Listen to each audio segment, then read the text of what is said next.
जय श्री कृष्णा। राधे राधे। तो प्रिय भक्तजनों, आइए सुनते हैं भगवान शनिदेव की दुर्लभ व्रत कथा। और आज शनिदेव की व्रत कथा में हम जानेंगे कि भगवान शनिदेव की पूजा क्यों करते हैं और पीपल पर जल क्यों चढ़ाते हैं। तो शनिदेव व्रत का बहुत महत्व है। यह व्रत शनि ग्रह के नकारात्मक प्रभावों से बचने और शनिदेव को प्रसन्न करने के लिए किया जाता है। ऐसा माना जाता है इस व्रत को करने से शनि की साढ़े साती और ढैया के कष्टों से मुक्ति मिलती है और व्यक्ति को सुख समृद्धि प्राप्त होती है। शनिवार का व्रत करने से शनि दोष समाप्त होता है और व्यक्ति के नकारात्मक प्रभाव से छुटकारा मिलता है। एक समय की बात है, सूर्य, चंद्रमा, मंगल, बुध, बृहस्पति, शुक्र, शनि और राहु, केतु, इन सभी ग्रहों में आपस में झगड़ा हो गया कि हम सब में सबसे बड़ा कौन है। सब अपने आप को बड़ा कहते थे। जब आपस में कोई निश्चय ना हो सका तो सब के सब आपस में झगड़ते हुए इंद्रदेव के पास पहुंच गए और कहने लगे कि आप सब देवताओं के राजा हो, इसीलिए आप हमारा न्याय करके बतलाओ कि हम नौ ग्रहों में सबसे बड़ा कौन है। राजा इंद्र इनका यह प्रश्न सुनकर घबरा गए और कहने लगे कि मुझ में यह सामर्थ्य नहीं है कि किसी को बड़ा या छोटा बतलाऊं।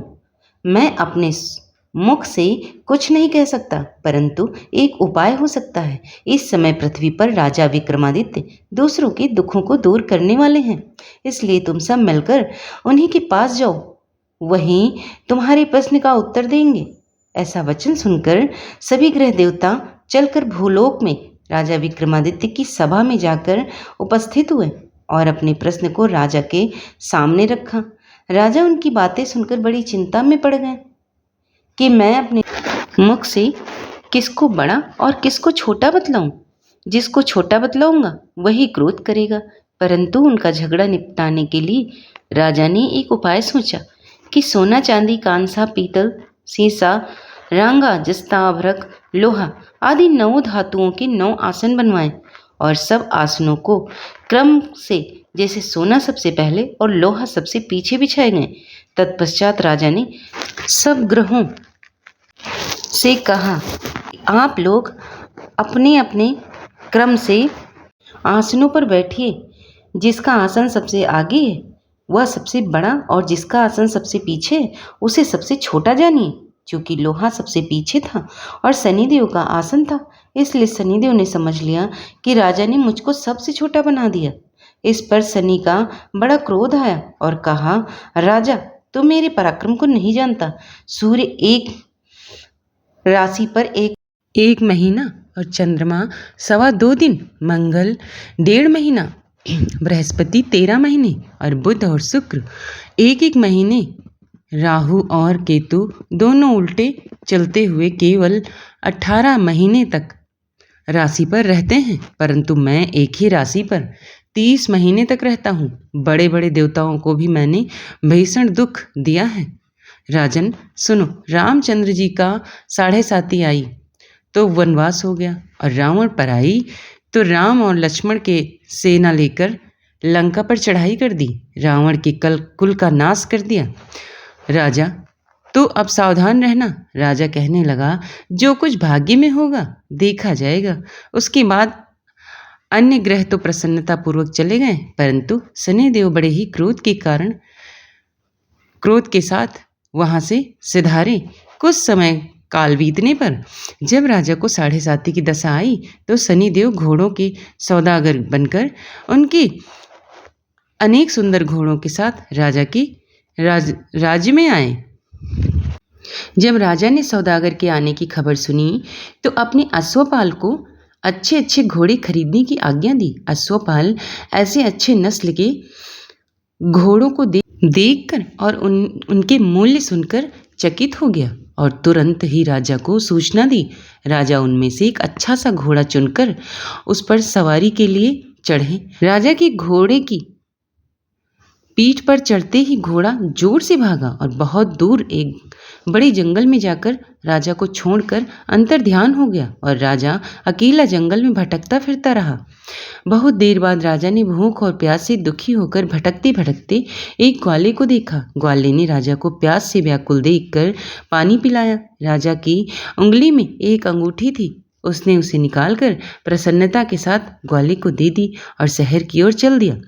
राजा शहर में पहुंचकर एक सेठ की दुकान पर जाकर बैठ गया और अपने आप को उज्जैन का रहने वाला तथा अपना नाम वीका बतलाया।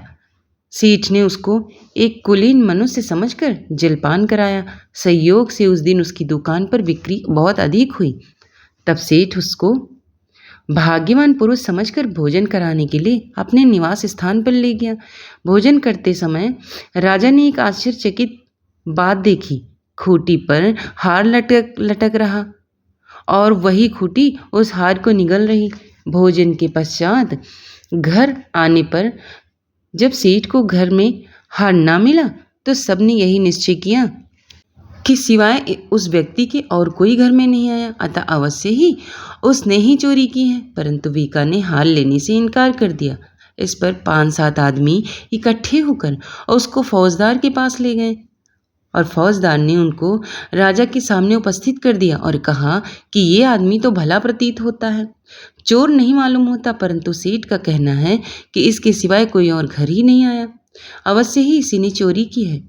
ऐसा निश्चय करके जब राजा ने आज्ञा दी कि इसके हाथ पैर काटकर चौरंगिया किया जाए, राजा की आज्ञा का तुरंत पालन किया गया और उसके हाथ पैर काट दिए गए। उस प्रकार कुछ काल व्यतीत होने पर एक तेली उसको अपने घर ले गया और कोल्हू पर उसको बिठा दिया। वीका उस पर बैठा हुआ अपनी जुबान से बैल हाँकता रहा। जब राजा की 7:30 की दशा समाप्त हो गई थी तो एक रात को वर्षा ऋतु के समय यह मल्हार राग गाने लगा। तो उसका गाना सुनकर उस नगर के राजा की कन्या उस राग पर मोहित हो गई और दासी को खबर लाने के लिए भेजा कि शहर में कौन गा रहा है। दासी सारे शहर में फिरती फिरती क्या देखती है कि तेली के घर में चौरंगिया गा रहा है। दासी ने महल में आकर राजकुमारी को सारा वृत्तांत सुना दिया। उसी क्षण राजकुमारी ने अपने मन में यह प्रण कर लिया कि चाहे जो कुछ हो जाए, मुझे इस चौरंगिया के साथ ही विवाह करना है। प्रातःकाल होते ही जब राजकुमारी को दासी ने जगाना चाहा तो राजकुमारी अनशन पर व्रत लेकर खड़ी रही। तब दासी ने रानी के पास जाकर राजकुमारी के लिए ना उठने का वृत्तांत कहा।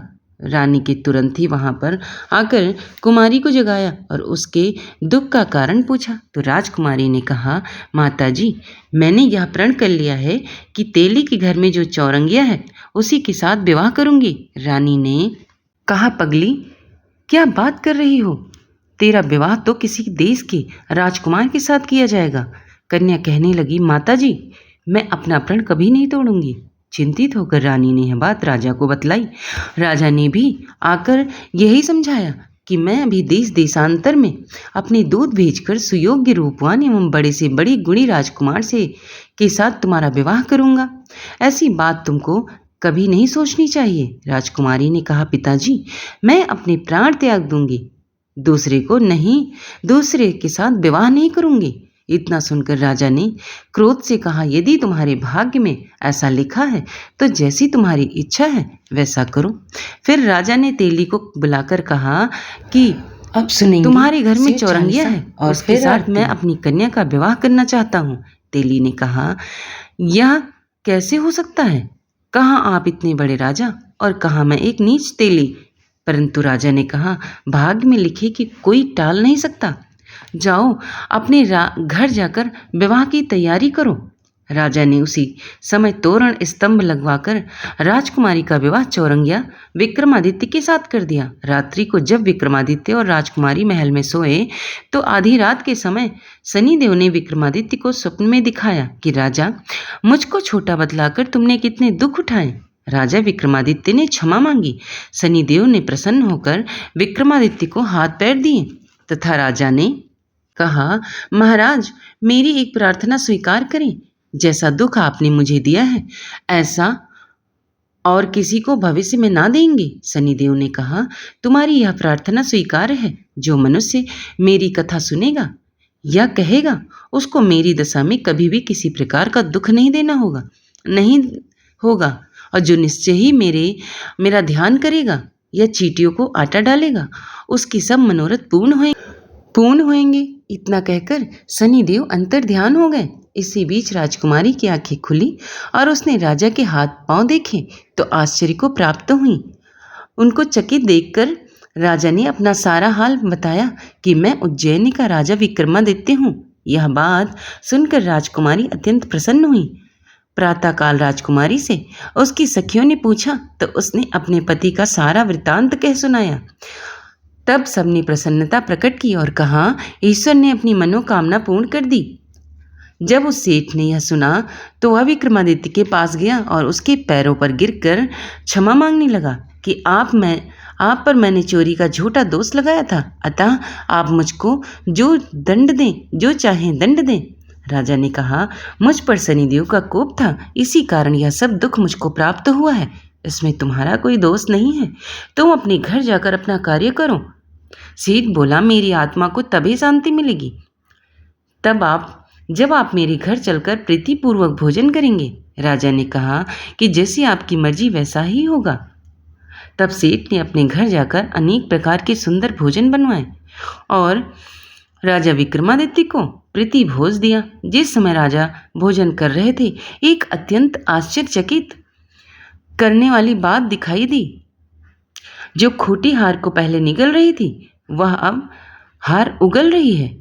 और जब भोजन समाप्त हो गया तो सेठ ने हाथ जोड़कर बहुत सी मोहरे राजा को भेंट की और कहा, मेरे श्री कंवरी नामक एक कन्या है, उसका पाणी ग्रहण आप करें। इसके बाद सेठ ने अपनी कन्या का विवाह राजा के साथ कर दिया और बहुत सा धन दहेज आदि दिया। इस प्रकार कुछ दिनों तक वहाँ निवास करने के पश्चात विक्रमादित्य ने उस नगर के राजा से कहा, अब मेरी उज्जैन जाने की इच्छा है। फिर कुछ दिनों के बाद विदा लेकर राजकुमारी मनभावनी और सेठ की कन्या सी कंवरी तथा दोनों जगह के दहेज के साथ अनेक दास दासी रथ और पालकियों सहित विक्रमादित्य उज्जैन की तरफ चले। जब शहर के निकट पहुँचे और नगरवासियों ने राजा विक्रमादित्य के आगमन का समाचार सुना तो समस्त उज्जैन की प्रजा अगवानी के लिए आई। राजा प्रसन्नतापूर्वक अपने महल में पधारे। सारे नगर में बड़ा भारी महोत्सव मनाया गया और रात्रि को दीपमाला की गई। दूसरे दिन राजा ने सारे राज्य में घोषणा कराई कि शनिदेव सब ग्रहों में सर्वोपरि हैं। मैंने इनको छोटा बतलाया था, इसी से मुझको यह दुख प्राप्त हुआ था। तब तो सारे नगर में नित्य शनिदेव की पूजा और कथा होने लगी और प्रजाजन अनेक प्रकार के सुख भोगते रहे। जो मनुष्य शनिदेव की इस कथा को पढ़ता अथवा सुनता है और शनिदेव की कृपा से उसके समस्त दुख दूर हो जाते हैं। शनिदेव की कथा का पाठ शनिवार के दिन अवश्य करना चाहिए। और अब सुनिए, मनुष्य पीपल के पर जल क्यों चढ़ाते हैं। शमशान में जब महर्षि दधीचि के मांस पिंड का दाह संस्कार हो रहा था तो उनकी पत्नी अपने पति का वियोग सहन नहीं कर पाई और पास में स्थित विशाल पीपल वृक्ष के कोटर में 3 वर्ष के बालक को रख स्वयं भी स्वर्गलोक को सिधार गई। इस प्रकार महर्षि दधीचि और उनकी पत्नी का बलिदान हो गया। किंतु पीपल के कोटर में रखा बालक भूख प्यास से तड़प कर चिल्लाने लगा। जब कोई वस्तु नहीं मिली तो कोटर में गिरे पीपल के गोंदों के फल को खाकर बड़ा होने लगा। कालांतर में पीपल के पत्तों और फलों को खाकर बालक का जीवन एन केन प्रकारेण सुरक्षित रहा। एक दिन देवर्षि नारद वहां से गुजरे। नारद पीपल के कोटर में बालक को देखकर उसका परिचय पूछा। नारद बोले, बालक तुम कौन हो? बालक बोला, यही तो मैं भी जानना चाहता हूँ। नारद बोले, तुम्हारे जनक कौन हैं? बालक बोला, यही तो मैं भी जानना चाहता हूँ। तब नारद ने ध्यान धर देखा। नारद आश्चर्यचकित हो बताया कि हे बालक, तुम महान दानी महर्षि दधीचि के पुत्र हो। तुम्हारे पिता की अस्थियों का वज्र बनाकर ही देवताओं ने असुरों पर विजय पाई थी। नारद ने बताया कि तुम्हारे पिता दधीची की मृत्यु मात्र 31 वर्ष की कम आयु में हो गई थी। बालक, मेरे पिता की अकाल मृत्यु का कारण क्या था? नारद बोले, तुम्हारे पिता पर शनिदेव की महादशा थी। बालक बोला, मेरे ऊपर आई विपत्ति का कारण क्या था? नारद ने बताया, शनिदेव की महादशा। इतना बताकर देव ऋषि नारद ने पीपल के पत्तों और बूंदों को खाकर जीने वाले बालक का नाम पिप्पलाद रखा और उसे दीक्षित किया। नारद के जाने के बाद बालक पिप्पलाद ने नारद के बताए अनुसार ब्रह्मा जी की घोर तपस्या कर उन्हें प्रसन्न किया। ब्रह्मा जी ने जब बालक पिप्पलाद से वर मांगने को कहा तो पिप्पलाद ने अपनी दृष्टि मात्र से ही किसी भी वस्तु की जलाने की शक्ति मांगी। ब्रह्मा जी से वर मिलने पर सर्वप्रथम पिप्पलाद ने शनिदेव का आवाहन कर अपने सन्मुख प्रस्तुत किया और सामने पाकर आंखें खोलकर भस्म करना शुरू कर दिया। शनिदेव सशरीर जलने लगे। ब्रह्मांड में कोलाहल मच गया। सूर्यपुत्र शनि की रक्षा में सारे देव विफल हो गए। सूर्य भी अपनी आंखों के सामने अपने पुत्र को जलता हुआ देखकर ब्रह्मा जी से बचाने के हेतु विनय करने लगे। अंततः ब्रह्मा जी स्वयं पिप्पलाद के सन्मुख पधारे और शनिदेव को छोड़ने की बात कही, किंतु पिप्पलाद तैयार नहीं हुए। ब्रह्मा जी ने एक के बदले 2 वर मांगने की बात कही। जब पिप्पलाद ने खुश होकर निम्नवत 2 वरदान मांगे। पहला वरदान मांगा कि जन्म से 5 वर्ष तक किसी बालक की कुंडली में शनि का स्थान नहीं होगा, जिससे कोई और बालक मेरे जैसा अनाथ ना हो। मुझ अनाथ को शरण पीपल वृक्ष ने दी है, अतः जो भी व्यक्ति सूर्योदय से पूर्व पीपल वृक्ष पर जल चढ़ाएगा उस पर शनि की महादशा का असर नहीं होगा। ब्रह्मा जी ने तथास्तु कह वरदान दिया। तब पिप्पलाद ने जलते हुए शनि को अपने ब्रह्मदंड से उनके पैरों पर आघात करके उन्हें मुक्त कर दिया, जिससे शनिदेव के पैर क्षतिग्रस्त हो गए और वे पहले जैसी तेजी से चलने लायक नहीं रहे। अतः तभी से शनि शनैश्चराय या शनैश्चराय अर्थात जो धीरे चलता है वही शनैश्चर है कहलाएं और शनि आग में जलने के कारण काली काया वाले अंगभंग रूप में हो गए। संप्रति शनि की काली मूर्ति और पीपल वृक्ष की पूजा का यही धार्मिक हेतु है। आगे चलकर पिप्पलाद ने प्रश्न उपनिषद की रचना की, जो आज भी ज्ञान का बृहद भंडार है। तो प्रिय भक्तजनों, कथा पसंद आ गई है तो चैनल को लाइक शेयर सब्सक्राइब कर लेना। धन्यवाद।